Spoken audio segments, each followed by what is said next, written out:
കുറച്ചധികം നാളായല്ലേ എന്നെ കണ്ടിട്ട്. മഴ വന്നതോടെ മനസ്സ് കുറച്ച് ഡള്ളാണേ. സീനിയ വിട്ട് നമ്മൾ വിചാരിച്ചത്ര നല്ല രീതിയിലൊന്നും വന്നില്ലേ. കൂട്ടത്തിൽ നല്ല രീതിക്ക് വന്നവനെയാണ് ഈ കാണിച്ചുകൊണ്ടിരിക്കുന്നത്. ഈ സീനിയ ശരിക്കും വരേണ്ട ഭംഗിയിൽ 7 അയലത്ത് പോലും എത്തിയിട്ടില്ലേ. എങ്കിലും കൂട്ടത്തിൽ തമ്മിൽ ഭേദം ഇവനാണ്. ബാക്കിയുള്ളവരൊക്കെ നീണ്ട് നിവർന്നും ഒടിഞ്ഞും താന്നും ഒക്കെ പോയി ആകെ മൊത്തത്തിൽ ചളബളമായി കിടക്കുവാണ്. ദേ ബാക്കിയുള്ള സീനിയയുടെ അവസ്ഥയും നോക്കിക്കേ. ഇത് കാണുമ്പോൾ പരിതാപകരമല്ലാതെ മറ്റൊന്നും എനിക്ക് പറയാനില്ല. അത്ര അവസ്ഥയിൽ എത്തിയിട്ടുണ്ട്. ഇതെൻ്റെ ഫ്രണ്ടിൻ്റെ അമ്മ തന്ന കുറച്ച് കലാത്തിയാണേ. പുതിയ ഇലയൊക്കെ വന്നിട്ടുണ്ട്. അപ്പോൾ ഇതിന് റീപ്പോർട്ട് ചെയ്യണം. ഞാൻ റീപ്പോർട്ട് ചെയ്യുമ്പോഴത്തേക്ക് സാധാരണ മണൽ മാത്രമാണ് ഉപയോഗിക്കാറ്. പറമ്പിൽ കാണുന്ന നമ്മുടെ മണ്ണ്. ഞങ്ങൾക്കിവിടെ മണലാണ്. പിന്നീടായിരിക്കും ഓരോ വളങ്ങൾ ഇട്ട് കൊടുക്കുന്നത്. പിന്നെ വേര് നന്നായിട്ട് വന്നിട്ടുണ്ടെങ്കിൽ മാത്രം വളം ചേർത്ത മണ്ണിൽ നമുക്ക് നട്ടു കൊടുക്കാം.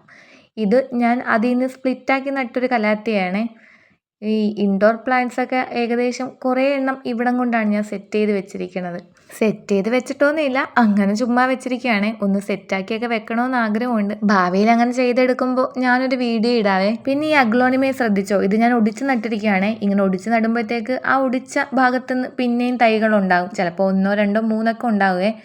പിന്നെ ഇത് കണ്ടോ, ഇത് ഞാനിങ്ങനെ ഒടിച്ചൊടിച്ച് കുത്തിയിരിക്കുന്നതാണ്. ആ ഓരോ ഒടിഞ്ഞ കമ്പിൽ നിന്നും കുഞ്ഞു കുഞ്ഞിലകൾ വരുന്ന കണ്ടോ.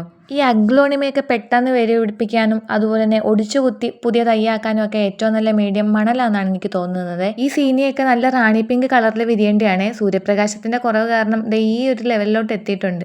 എങ്കിലും കുറച്ച് സീഡെങ്കിലും ഇതിൽ നിന്ന് കിട്ടുമെന്നാണ് എനിക്ക് തോന്നുന്നത്. ഞാൻ പലപ്പോഴായിട്ട് നഴ്സറിയിൽ നിന്ന് ഇതുപോലത്തെ സീനിയ വാങ്ങിച്ചു വെച്ചിട്ട് അതിൻ്റെ സീഡൊന്നും ഒരിക്കൽ പോലും മുളച്ച് കിട്ടിയിട്ടില്ലേ. പക്ഷേ ഈ സീനിയ വേറൊരു ടൈപ്പാണ്. ഇതിൻ്റെ വിത്ത് നന്നായിട്ട് മുളച്ച് കിട്ടും. പിന്നെ നമ്മൾ ചെറുപ്പിന് വാങ്ങിച്ച ചെറുപറക്ക് മുട്ട് വന്നിട്ടുണ്ട്.